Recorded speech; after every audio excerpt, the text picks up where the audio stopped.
Nobel পুরস্কার যাকে দেওয়া হলো তাকেই কেন্দ্র করে অনেক কিছু ঘটবে বলে আমরা জানি, এবং আমেরিকা তার যে অবস্থা সে আরও বেশি দিন দিন আরও বেশি দস্যুতা, আরও বেশি হামলা, আরও বেশি আগ্রাসী হয়ে উঠতেই হবে।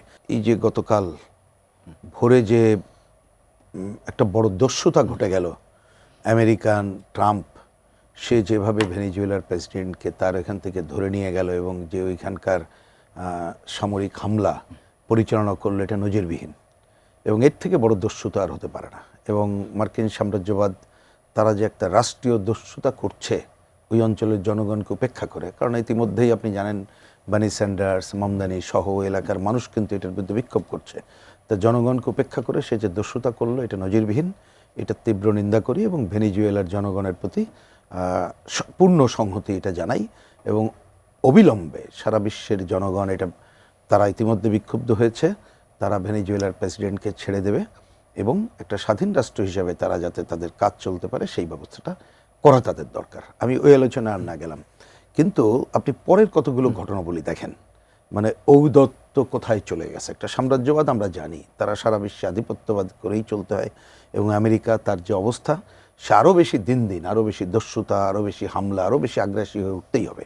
আপনি সম্প্রতিকালে এবার আমি টেনে নিয়ে যদি আমি আমাদের অঞ্চলে আসি, দেখবেন সাউথ এশিয়ান দেশগুলোতে তার যে কৌশলপত্র সে প্রকাশ করেছে এবং এই অঞ্চলে আগামী দিনে অর্থনৈতিক গুরুত্ব কী সেইটা বিবেচনা করে তার আধিপত্যের বাইরে কোনো কিছু সে ওই অঞ্চলটা তার কাছের অঞ্চলে যেমন টলারেট করবে না বলছে, এই অঞ্চলেও ভবিষ্যতে ওই রকম না বললেও ডিফ্যাক্টো এইরকম কতগুলো ভূমিকা আরও বেশি সামনে আসতে পারে বলে বোঝা যায়। আপনি ঘটনার পরপর দেখেন তিনি কী বলছেন যে আমার নেতৃত্বে চলবে, আমেরিকার নেতৃত্ব এখানে চলবে, আমি তেল ব্যবসায়ীদের ওইখানে যেতে বলে দিয়েছি, তারা ওইখানকে মানুষের উন্নয়নের কথা বলবে নাই। কিছুদিন আগে নোবেল পুরস্কার যাকে দেওয়া হলো তাকেই কেন্দ্র করে অনেক কিছু ঘটবে বলে আমরা জানি, কিন্তু আমি আসার আগে একটা অনলাইনে দেখছিলাম তার নামটা কেউ বলাতে বলেছে যে হ্যাঁ উনি ভালো নারী হতে পারে কিন্তু উনি এখনও গ্রহণযোগ্য না, মানে উনি ডিসাইড করছেন কি করবেন না করবেন। তো এখন এবং ইকোনমিক স্বার্থটাই প্রধান, সে যা বলবে সেইটাই, এবং যেসব অভিযোগ উত্থাপন করেছে এগুলো আমাদের বিবেচনা এটা মূল্যহীন, আর সেটা তো অন্য দেশের ব্যাপার, সেটা তার ব্যাপার না। তো এই রকমের জায়গা থেকে আগামী দিনে দক্ষিণ এশিয়া এই অঞ্চলের তো আমরা জানি ভূ রাজনৈতিক কারণে বাংলাদেশ যে জায়গায় আছে সেইটাও একটা বিরাট জায়গা, সেইখানে নানা গ্রুপ আধিপত্য বিস্তার করতে চায়, আমেরিকাও নানাভাবে আরও বেশি প্রভাব বিস্তার করবে এবং এইবারে যে সে এক ধরনের আরও বেশি সাহস পেয়ে গেল, নেতিবাচক অর্থে বলছি, জাতিসংঘ থেকে শুরু করে কেনা নিন্দা করেছে, কিন্তু দেখেন তার কোনো উপলব্ধিটা বরঞ্চ আরও ঔদ্ধত্যপূর্ণ।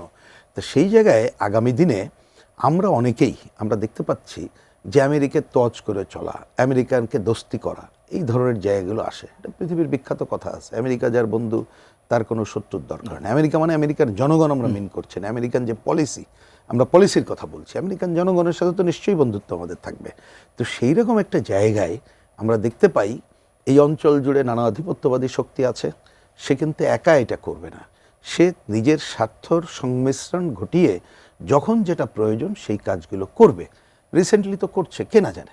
আমাদের দেশে আমরা জানি অনেক আগে থেকে আমাদের দেশের যে তেল গ্যাস সম্পদ, এবং এখন কিন্তু আপনি দেখবেন যে সমুদ্রের বালিকণা, ইউরেনিয়াম সহ নানা ধরনের আরও বেশি সম্পদের খবর আছে।